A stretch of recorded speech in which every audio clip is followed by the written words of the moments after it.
नगर परिषद चुनाव के लिए प्रधान पद की उम्मीदवारी के लिए जो नामांकन की प्रक्रिया वो खत्म हो चुकी है। कुल मिलाकर के 15 प्रत्याशी आज ऐसे हैं जिन्होंने अब की बार जो है प्रधान पद के लिए नामांकन दाखिल किया है।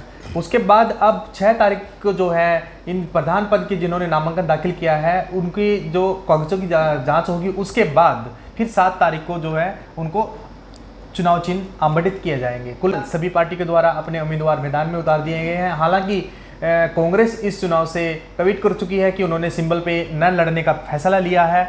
फिर अब जींद में क्या कुछ समीकरण रहने वाले हैं, क्योंकि अगर बताना चाहेंगे कि बीजेपी की तरफ से यहाँ से अनुराधा सैनी को मैदान में उतारा गया है और उधर जिस प्रकार से जेजेपी ने पहले जो है टिकट जो है आवंटित कर दी गई थी, जींद से रजनी अरोड़ा को अपना प्रत्याशी यहाँ से बनाया गया था। कहीं ना कहीं आज वो जेजेपी से भी नाराज चल रही है और बीजेपी से नाराज चल रही है। उन्होंने अपना वहाँ से चुनाव जो है उनका नामांकन कैंसिल होने के बाद अब फिर वो अपने निर्दलीय का उन्होंने फॉर्म दिया है, अभी वो मैदान में है। अगर दूसरी बात करें कि पंजाबी समुदाय के अंदर राजू लखीना यहाँ पे पूरे मैदान में है, और दूसरी तरफ से अगर एक और चीज़ बताना चाहेंगे जो कैंडिडेट अब फाइट में है, श्वेता कुंडू भी जो है मैदान में है। हालांकि क्या कुछ समीकरण बनने वाले हैं, किन मुद्दों के ऊपर जो है चुनाव पूरा नगर परिषद का रहता है, इसके लिए हमारे साथ में है कांग्रेस वरिष्ठ नेता महावीर कंप्यूटर, और ये अपने यहाँ पे हरियाणा व्यापार मंडल के जिला प्रधान भी महावीर कंप्यूटर है। महावीर जी, बताना चाहेंगे जींद नगर परिषद चुनाव में प्रधानी का जो चुनाव हो रहा है पूरे हरियाणा के अंदर का चुनाव को लेकर के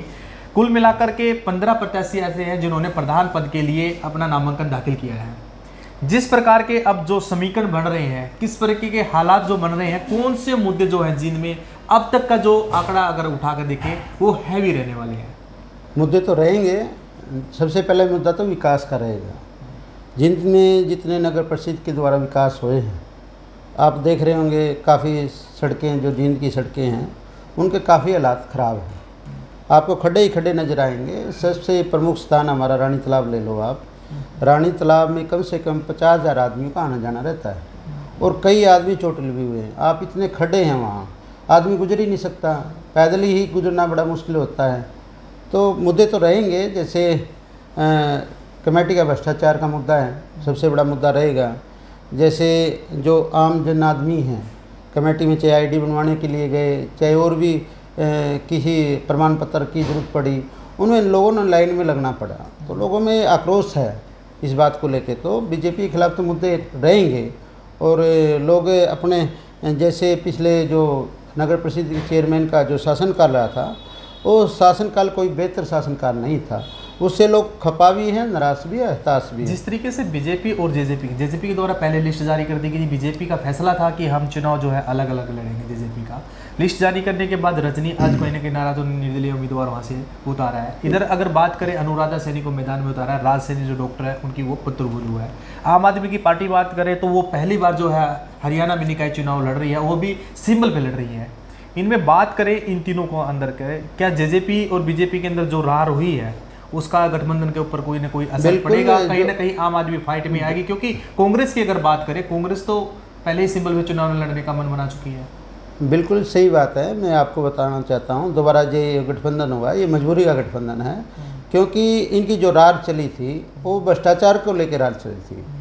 आपने देखा होगा भ्रष्टाचार काफ़ी, जितने भी महकमे दुष्यंत चौटाला के पास हैं उसमें काफ़ी भ्रष्टाचार भी हुए हैं। पंचायत विभाग में एक पंचायत अधिकारी को इन्होंने सस्पेंड किया है, और जो देवेंद्र बबली है उन्होंने साफ तौर पे ये कहा था भाई पंचायत विभाग में भ्रष्टाचार चरम सीमा पर है, और मुख्यमंत्री ने वो कार्रवाई भी की है। तो ये जो गठबंधन है ये सिर्फ मजबूरी का, ये ठगबंधन है। मैं आपको बताना चाहता हूँ, लूट बंधन है। ये लूट की लड़ाई थी, क्योंकि आज देख रहे होंगे मुख्यमंत्री की विधानसभा क्षेत्र में किस तरह तहसील में या उसमें टाउन प्लानिंग में कितना बड़ा घोटाला था। तो इन पे कोई एक तरफ तो मुख्यमंत्री ये बात कहते हैं भाई भ्रष्टाचार मुक्त हमने सरकार दी है, तो मुख्यमंत्री की विधानसभा में चरम सीमा पर भ्रष्टाचार है। तो जब भ्रष्टाचार मुख्यमंत्री की विधानसभा में हो सकता है, और वो भ्रष्टाचार एक दिन का नहीं था, जब से मुख्यमंत्री करनाल विधानसभा में 8 साल से ये सत्ता में है पार्टी, तो उस समय का ये भ्रष्टाचार था। जींद चुनाव में अगर बात करें, हमेशा जातीय जो समीकरण बने हैं वो हैवी रहे हैं, और अब की बार क्या समीकरण बन रहे हैं? बल्कि मैं तो ये बात कहूँगा, वैसे जातीय समीकरण हैवी रहेंगे, लेकिन मेरा जींद की जनता से और जींद के वोटर से मेरा निवेदन है भी जात पात के बात को लेके हावी नहीं रहना चाहिए। जो भी कैंडिडेट मैदान में उतरे हैं उनकी छवि को देखो, उनकी ईमानदारी को देखो, उनके कामों को देखो, उनके सामाजिक कार्यों को देखने की ज़रूरत है। जात पात में अगर बह गए तो उसमें जो आप सोच रहे हैं जो कोई भी चेयरमैन बनेगा, फिर आपके काम कैसे बनेंगे अगर जात पात पे उतर गए। तो मैं तो कहता हूँ कि छवि को देख के, उसकी ईमानदारी को देख के, उसके संघर्ष को देख के, उसके सामाजिक कार्यों को देख के हमने वोट देना चाहिए। भावेश जी, जब हम प्रत्याशियों से बात करते हैं, आम जनता से बात करते हैं, तो मुद्दा निकल के आता है बहुत बड़ा मुद्दा भ्रष्टाचार का, कि जींद नगर परिषद में जो मुद्दा है वो काफ़ी हैवी है। हालांकि अगर इस विषय पर बात बताना चाहेंगे, जब हमने बीजेपी प्रत्याशी से भी ये सवाल किया कि भ्रष्टाचार, उन्होंने कहा कि हम जो लड़ाई लड़ने हैं आए हैं आपकी बार, वो भ्रष्टाचार के मुद्दे पर लड़ने हैं, जबकि पिछला राज जो कार्यकाल का रहा पूरी तरह से बीजेपी का रहा है। बीजेपी के पास कोई मुद्दा नहीं है, भ्रष्टाचार चरम सीमा पर कमेटी में भी था और ये जीता जागता उदाहरण भी है और इसकी इंक्वायरी के लिए कमेटियाँ भी बनी थी, तो बिल्कुल पार्टी कुछ कर नहीं पाई। बल्कि अगर पार्टी सही मैंने मुख्यमंत्री संज्ञान लेके इस भ्रष्टाचार को निकालना चाहते तो निकल सकता था। जो भी इसमें दोषी से, चाहे कोई नेता हो चाहे कोई अधिकारी हो, और उनको सज़ा देने का काम करना चाहिए था। मुख्यमंत्री ने बिल्कुल अनदेखी की है भ्रष्टाचार के मामले में, और ये मुद्दा रहेगा लोगों के बीच में, ये मुद्दा बिल्कुल हैवी रहेगा और लोग पसंद भी करेंगे। जहाँ जहाँ बीजेपी का कैंडिडेट जाएगा एक ही मुद्दा रहेगा, इतने खड़े पड़े हैं, यहाँ सफाई व्यवस्था नहीं है, वहाँ सफाई व्यवस्था में जो ठेके में उसमें भी भ्रष्टाचार था, यहाँ सीवर ठीक नहीं है, यहाँ सड़कें ठीक नहीं है, ये मुद्दे हैवी रहेंगे। क्या मानते हैं कि जींद का जो पिछड़ापन है, आप कह रहे हैं कि सीवर खड्डे हैं, रानी तालाब की व्यवस्था बिल्कुल ख़राब है, इनका जो पिछड़ापन है जींद जिले का, अब तक देखो राजनीति की अगर बात करें, राजनीतिक इलाका गढ़ जरूर माना जाता है। बहुत सारी पार्टियों ने यहाँ से शुरुआत की, आज उन्होंने जो है हरियाणा पे राज किया, लेकिन फिर भी जींद का पिछड़ापन है, क्या कारण मानते हैं? बिल्कुल मैं एक आप बात बताना चाहता हूँ, कोई भी पार्टी अगर लॉन्च होती है सबसे पहले जींद रैली करती है। दुष्यंत चौटाला ने भी जींद रैली की थी, और दुष्यंत चौटाला एक ही बात कहा करते थे, मुझे याद है जब उपचुनाव में दिग्विजय सिंह चौटाला आए थे, वो एक बात कह रहे थे, जींद को हम राजधानी बनाएंगे। अभी भी नारा दिया था, दोबारा ये चुनाव लड़ने की तैयारी हुई, दिग्विजय चौटाला ने एक नारा दिया था, भाई हम राजधानी बनाएंगे जींद को। तो राजधानी कहाँ आपको देख रही है, कहाँ भी कोई राजधानी, बिल्कुल अपराध की राजधानी दिग्विजय चौटाला ने यहाँ बनाया। यहाँ बिल्कुल शहर का भट्ठा बिठा के इन्होंने शहर का भट्ठा इतना बिठा दिया, पूरे जींद का सुंदरकांड का भी भट्ठा बिठा दिया। आज जींद गांव की तरह लग रहा है, जींद की गिनती नहीं होती, ना जिले में होती ना शहर में होती। पूरे हरियाणा में जींद जिले की कोई गिनती ना शहर में होती ना कोई सुंदरीकरण में होती। एक रानी तालाब आप देख रहे हो, वहाँ हज़ारों मछलियाँ मरी पड़ी थी, हमने धरना दिया था, बल्कि विधायक जी ने वहाँ हमारे ऊपर टोंट खींचे थे, ये तंज कसे थे, भाई ये तो मेहनता कौन सी है, ये तो सरे लेने के लिए धरना चल रहा है। मैं विधायक जी से एक बात पूछना चाहता हूँ, विधायक जी आप कम से कम लगातार सत्ता में हैं, एक काम तो गिना दो भाई, अपने बीजेपी में जब आप रहे हैं तो आपने कोई काम, एक काम आप गिना दें जो प्रमुख काम आपने किया। चलिए, ये बीजेपी नेताओं से जब हम ये सवाल करते हैं, खुद विधायक से किया, कल हमने सांसद किया गया, अब जींद में जो कार्य हो रहा है वो पहले से कहीं ना कहीं बेहतर हो रहा है, और जिनको बदलने की बात वो कर रहे हैं, इसमें कितनी सच्चाई मान रहे हैं आप? बिल्कुल, काम जो भी है, जैसे ग्रांट आई है कमेटी में, वो ग्रांट है ना भ्रष्टाचार के भेंट चढ़ेगी, कहीं काम कोई नज़र ही नहीं आ रहा, उसमें बहुत बड़ा घोटाला है, बहुत बड़ा घपला है, कहीं भी कोई बीजेपी नेताओं को कोई जू ही नहीं रेंग रही, भाई ये जो पैसा पानी की तरह भ्रष्टाचार में बहाया गया, लोग उसमें संतुष्ट नहीं हैं, लोग बिल्कुल नाराज़ हैं, हताश हैं। लोगों के बीच में ये फहमी है कि सारा पैसा जो भ्रष्टाचार में गया है, तो ज़मीन में तो कोई पैसा लगा ही नहीं, धरातल में कोई पैसा लगा ही नहीं, कहीं भी नज़र नहीं आ रहा। कहीं जा लो आप, कोई सड़क बनी है तो सड़क टूट गई।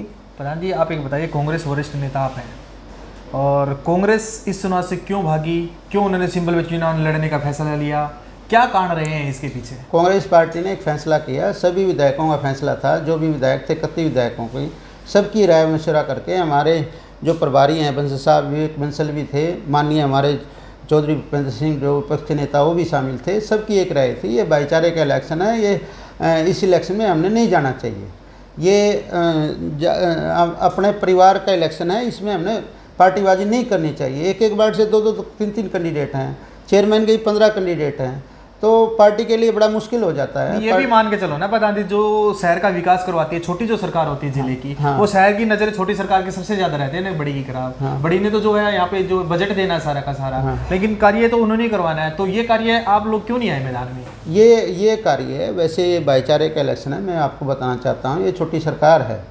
अगर पंचायत के जैसे चुनाव होंगे, जिला परिषद के चुनाव हों, उसमें सरकार कांग्रेस पार्टी नहीं आएगी। ये भाईचारे का इलेक्शन, आपस में फैसला लोग कर लेते हैं। तो जो साफ सुथरी का कैंडिडेट है, चाहे वो पार्षद बनना है तो वार्ड के लोग फैसला करेंगे, चेयरमैनी का जैसे इससे पहले भी तो चुनाव लड़ती आई है कांग्रेस? नहीं, बिल्कुल कभी भी चुनाव इसमें चाहे चेयरमैनी का चुनाव हो या कोई पार्षद का चुनाव हो, पार्टी ने कभी भी सिंबल पे चुनाव नहीं लड़ा अभी तक, आगे भी नहीं लड़ेगी। नहीं, आगे की तो भविष्य का तो गर्भ में है, उसका मैं इतना बड़ा मेरा कद नहीं है जो मैं यहाँ आपको फैसला दे के भेज दूँ।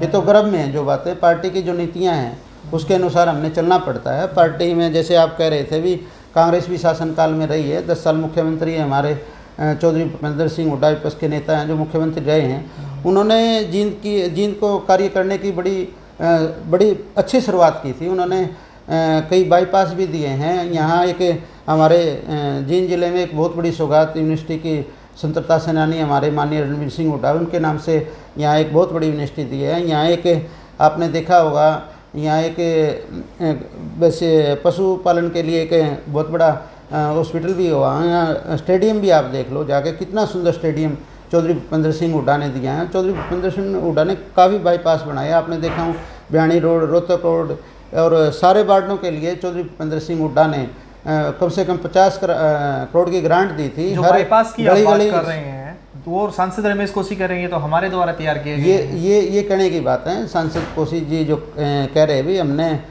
कार्य कराए हैं, आप सांसद कोसी को कभी आप फील्ड में नज़र ही नहीं आएंगे।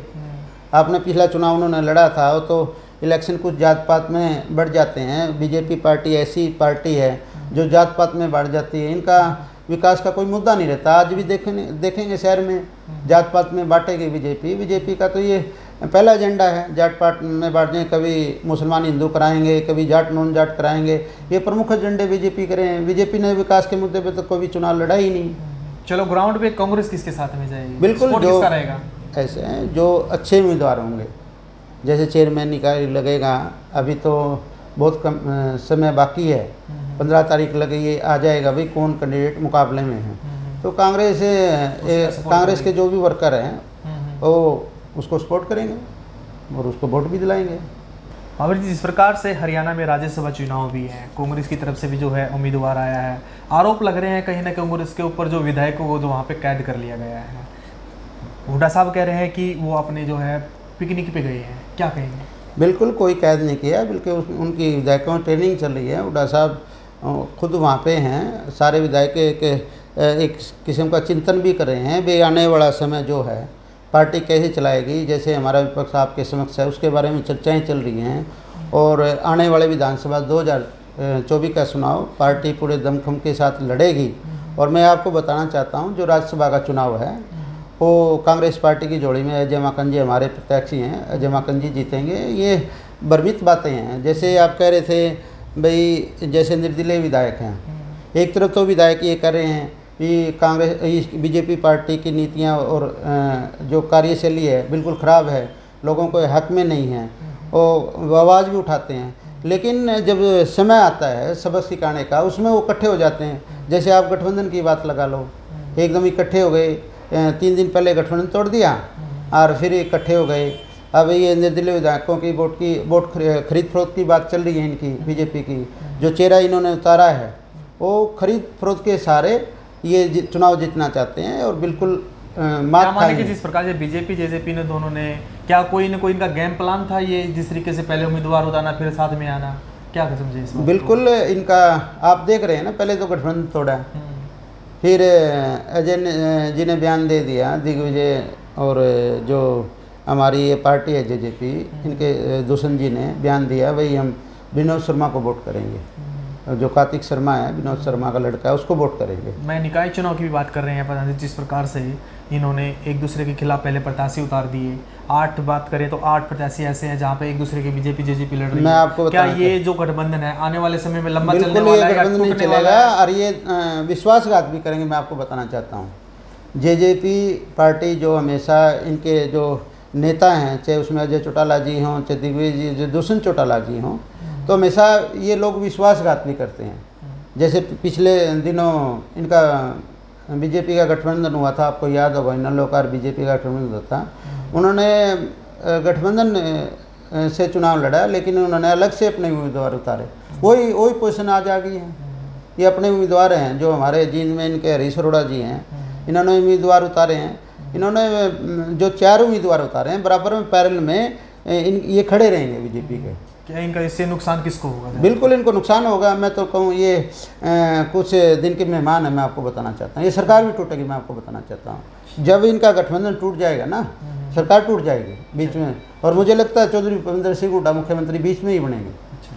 चलिए, ये थे हमारे साथ में कांग्रेस वरिष्ठ नेता और व्यापार मंडल के जिला प्रधान महावीर कंप्यूटर। इनसे हमने जिली राजनीतिक के बारे में, जो निकाय चुनाव है उसके विषय पे बात करी, जो राज्यसभा चुनाव है उसके ऊपर विषय बात करी है। जिस प्रकार से गठबंधन के अंदर जो तकरार चली हुई है, कई बार गठबंधन साझा उम्मीदवार तो उतार देते हैं, लेकिन ये कह रहे हैं कि जिस प्रकार से जल्द ही इनका गठबंधन टूटेगा और आने वाले समय में जल्द भूपेंद्र सिंह हुड्डा आने वाले समय में जो है हरियाणा के मुख्यमंत्री होंगे।